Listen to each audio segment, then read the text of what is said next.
AI controls information, who's controlling AI? Can AI-generated truth replace human investigation? 1 in 4 of us are now officially sharing our desks with AI. Craig is also the host of his podcast, Eye on AI. Our grandkids will be working alongside AI agents in their jobs. Drones are increasingly autonomous. Human doesn't have to see the target. And a lot of people confuse robotics with AI. What happens to our national security if the power goes out or the system is hacked? How do we prove anything that is actually true anymore? It's very difficult, almost superhuman task.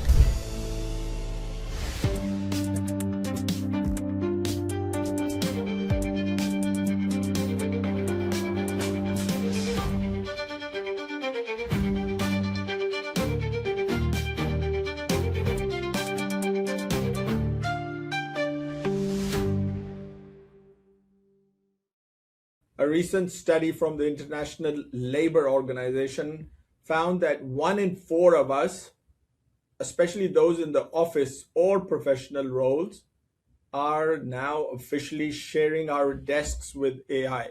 We've moved from a world of human grit to a world of instant algorithms. But as the speed of information increases, we're running into automated hallucinations, where an AI sounds perfectly confident while telling you something that is 100% made up. It's become an AI war, a race to control information, influence perceptions, and define reality. And for the first time in our history, we must also ask, who should we trust?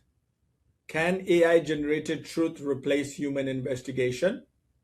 And if AI controls information, who's controlling AI? To explore this, we are joined by someone who has reported from war zones, covered global power shifts, and now sits at the center of AI conversation. Welcome to another episode of Khan Clinics. I'm your host, Dr. Amir Khan.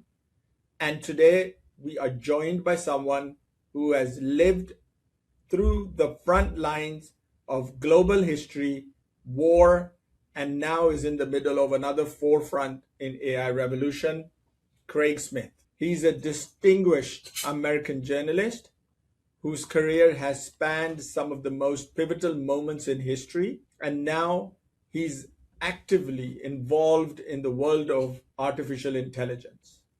He's a graduate from Columbia University School of Journalism. Craig is also the host of his podcast, Eye on AI, and now he's an influencer, founder, policymaker shaping the future of artificial intelligence. Craig, welcome to Khan Clinic. Thank you very much, Dr. Khan. Let's start by asking the first question. A little bit about yourself. You transitioned from someone who was reporting global conflicts, and now you're analyzing AI. Our audience is very intrigued to know, how do you see AI? Is it an issue, change? What's going on? Yeah. Well, as you know, AI has gone through several transitions. It's started in the 50s, really, but really hit the mainstream in 2012 with computer vision, when that really started working. And then in 2017, there was a new algorithm created by Google called the Transformer, and that allowed what they call generative AI. The AI recognizes a pattern, and it was used primarily, and still is used, for computer vision, but it spanned different modalities, sound and signal and that sort of thing. Generative AI, the difference there is that it generated patterns.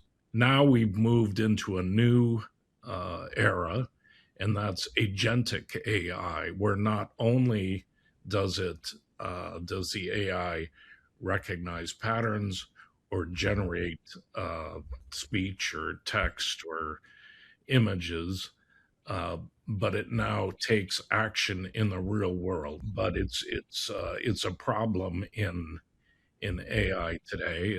It's less and less of a problem, but it's still a problem. And as that gets solved, enterprises and the economy overall will shift to this agentic AI, and our kids and our grandkids will be working alongside AI agents in their jobs.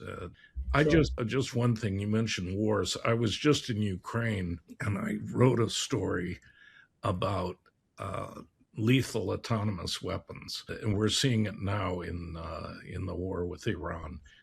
These drones, war has shifted largely to drone warfare because drones are very cheap. Drones are increasingly autonomous, meaning that you give them a task and they'll carry it out. So the human doesn't have to uh, see the target. It can just tell the AI what the target is. The drone will find the target and hit the target. Excellent, Craig. So the fact that AI is already being used in war fascinates a lot of our audience because the ongoing war between United States and Iran, I would say, and obviously United States and its allies, which is Israel, for now, they're already looking at using technologies. How far can both sides go, and have you seen them using AI technology other than the weapons that you have seen in the drone attacks that are modified AI, but have not got to the stage probably where they can find, target, kill people? It's an abuse of AI technology, and it's one of the scares that people have, and it's how it's not the reason why we created AI for sure. That's right. That's right. I mean, the thing about AI is it's not uh, a domain specific technology. It's in the it's like the internet. The internet can be used for all kinds of things, or electricity can be used for all kinds of things. It's a horizontal technology, and then there's you can apply AI to robotics, and a lot of people confuse robotics with AI. uh, Robots, until recently, have been deterministic machines. You see robots in a car factory welding, these big arms, and they're welding things. That's using something called control theory. It's very precise. But when you take a humanoid robot, which there's a lot of news about that these days, uh, in order for it to operate in the environment, it's got to be able to perceive the environment and then reason about that environment, understand what objects are, understand the laws of physics.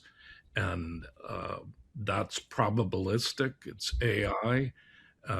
And so when you put AI into a robot, and a car is a robot essentially, you have a much more powerful machine. I don't know if any of your listeners have been to any of the cities that have Waymo, which are AI driven cars, autonomous cars with no one in the driver's seat. But in the military, there's already a lot of AI in the military. The targeting, and it was very interesting when the U.S. hit the school in the very beginning. They haven't said, but to to, to figure out targets across an entire country, to identify military targets, that's an enormously complex task. First of all, to analyze reams of data, satellite imagery and text data, to figure out where these military installations are. It's very difficult, almost superhuman task. And then to come up with the precise coordinates of those targets is also another task. We got Bushra who's going to be asking the first question. Bushra, go on. Good afternoon, Dr. Khan, and good afternoon, Mr. Craig. It's really a pleasure to have you today with us. So my first question is that if we really rely on AI to solve all of our hardest security problems, do we risk losing our own human talent? And what if the next generation of analysts just ask the AI for answer? What happens to our national security if the power goes out or the system is hacked? Okay, I missed a little bit of that question. You're asking what happens if we become overly dependent on AI? I think that's question. And then what happens to the national security if we humans are more dependent on AI and robotics? And aren't they going to make decisions? They're running the show.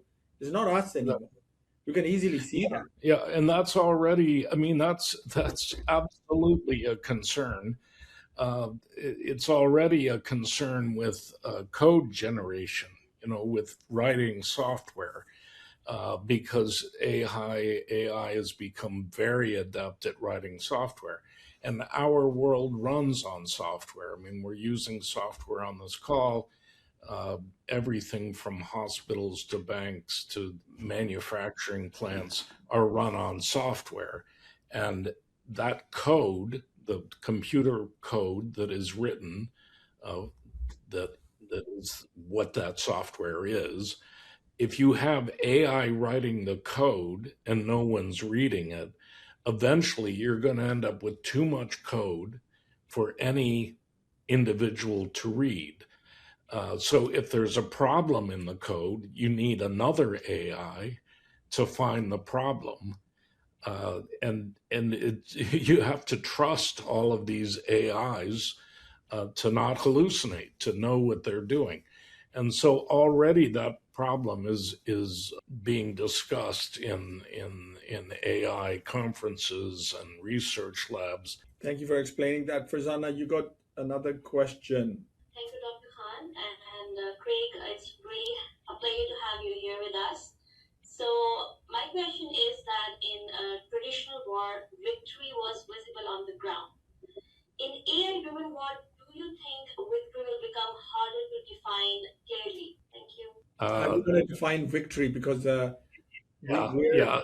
particularly once it becomes once humans are removed, which is the goal, to remove humans from the battlefield.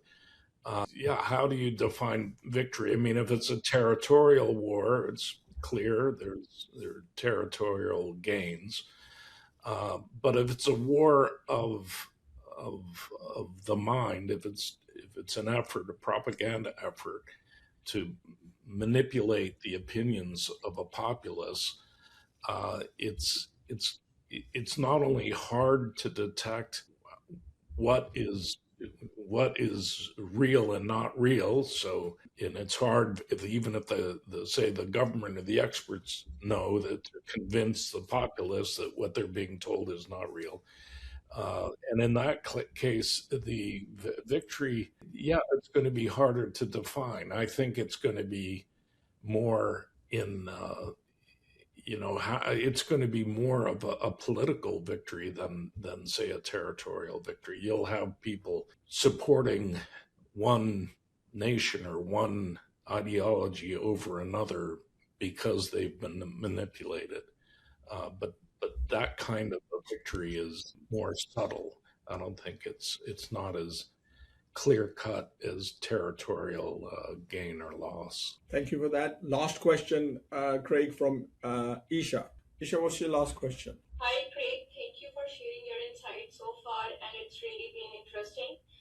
My question is that if AI can create fake news that looks 100% real, how do we prove anything that is actually true anymore? Yeah, well, I wrote for the Wall Street Journal and the New York Times, and I always tell people, you may not like some of the coverage, or you may not like the editorial slant of one paper over another, but you can trust I believe you can trust the reporting. You need to find trusted sources. You need to be very skeptical of things you see on social media platforms like YouTube or Twitter or TikTok, or because you don't know who the source is. You have to find the source that you trust that has the most unbiased view. That's very important. And not to say that the New York Times or the Wall Street Journal are unbiased. I don't read much of the global media. I was very familiar with the Chinese media, and frankly, I don't trust the Chinese media. So you need to find trusted sources, and that's going to be increasingly important. Craig, any final message to our audience? Because a lot of them are worried about what should they tell their kids to become? If all the jobs are going to be taken, what do you tell them? And should I be worried about my job as a doctor? Is that going to? And I tell everyone it is going. It's just a matter of time. But what is well, a couple of things. One, despite this conversation we're having, I remain optimistic. There are a lot of wonderful things that AI is going to be able to do. And as a doctor, precision medicine, cancer, everybody's cancer is a little bit different. There are these categories of cancer, but each individual's cancer is a little bit different.